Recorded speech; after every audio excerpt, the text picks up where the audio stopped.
Join me as I sew this underbust corset. This corset could be one of the standout pieces in your next outfit for the Renaissance Fair.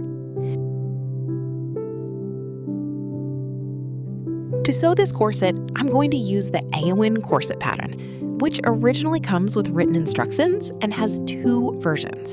The one shown in the video and another with a cape or skirt that falls asymmetrically around the body.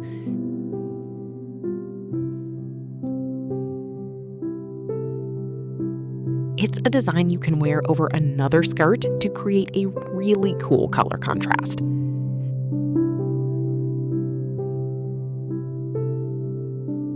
To make this corset, you'll need very little fabric.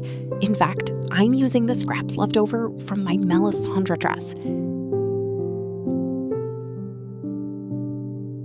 The pieces are so small that this is the perfect project for using up scraps or leftover fabric from other projects, since they'll fit together perfectly.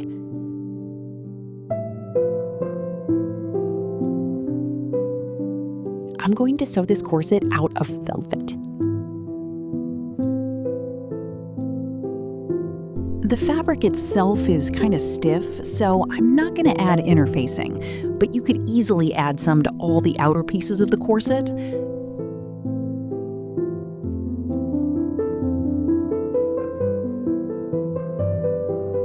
Here's an overview of the outer pieces. To avoid getting confused, lay them all out in order, and starting from the center front toward the back, we'll sew them together by simply placing the pieces right sides together and stitching along the seam allowance.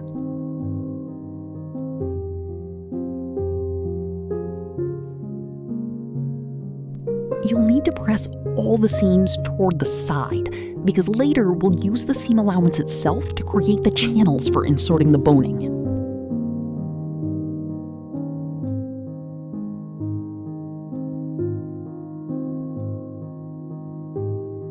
And that's how we'll join all the pieces together until we reach the center back.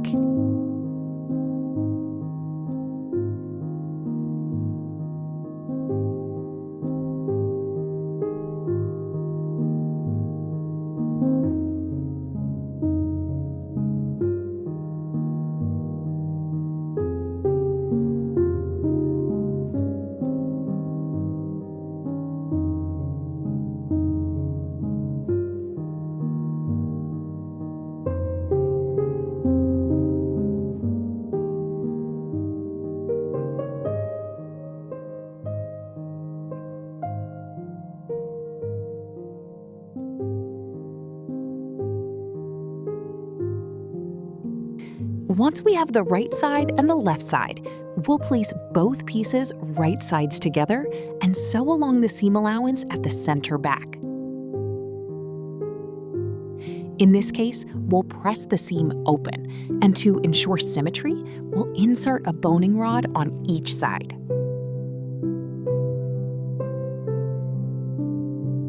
Since all the seams are already pressed to the side, we now just need to sew parallel stitches 1 centimeter away from the seam, stitching along the seam allowance to create the channels through which we'll insert the bonings later.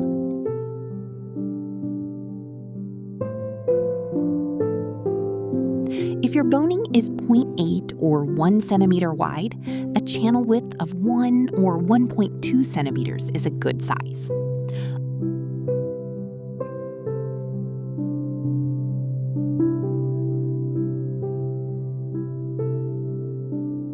On the center front piece, fold the fabric inward along the notches.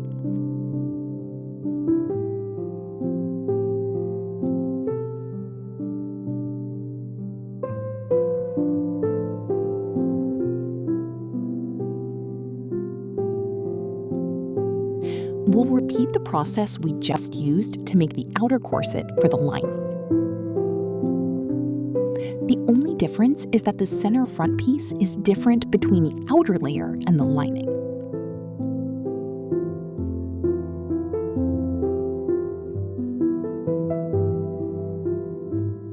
This piece is shorter on the lining because it will later be covered by the part we folded over on the outer corset.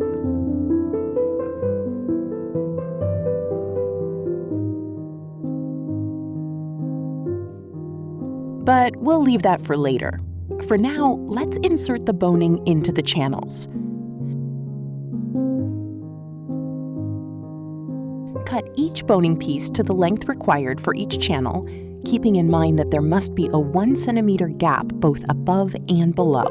Otherwise, when we eventually sew on the bias tape, we'll sew right over the boning and the needle will break.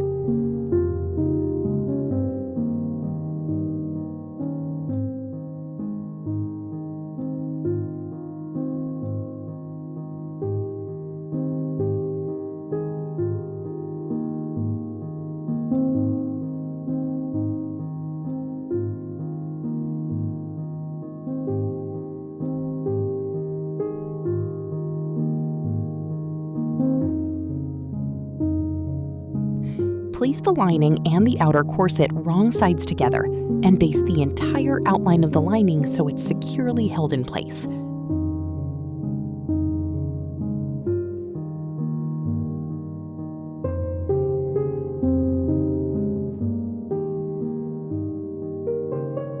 We need to achieve this result.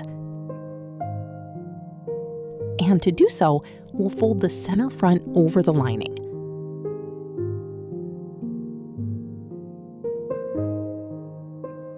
The lining will be trapped. At the end of the center front, we'll also fold 1 centimeter inward so it's nice and neat. And once the pieces are in this position, make 3 straight stitches to create the channels and secure this area of the fabric at the same time. The eyelets will go in the center of the channels.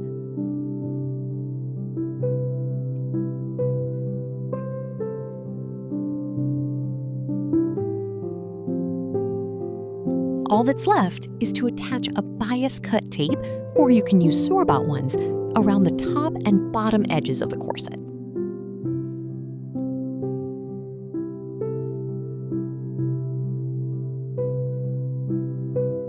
If you're not sure how to attach or sew on bias tape, don't worry, because in the video description box, I'll leave an additional tutorial on how to do this technique.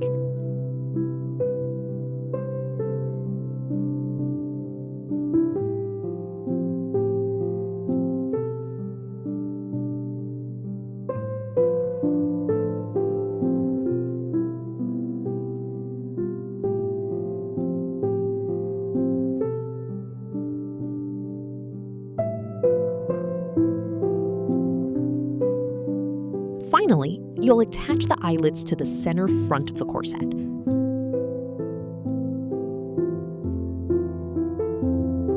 The method for adding the eyelets will depend on the type of press or tool you have at home, but other than that, the corset is finished, and you can now wear it with your next outfit for the Renaissance Fair.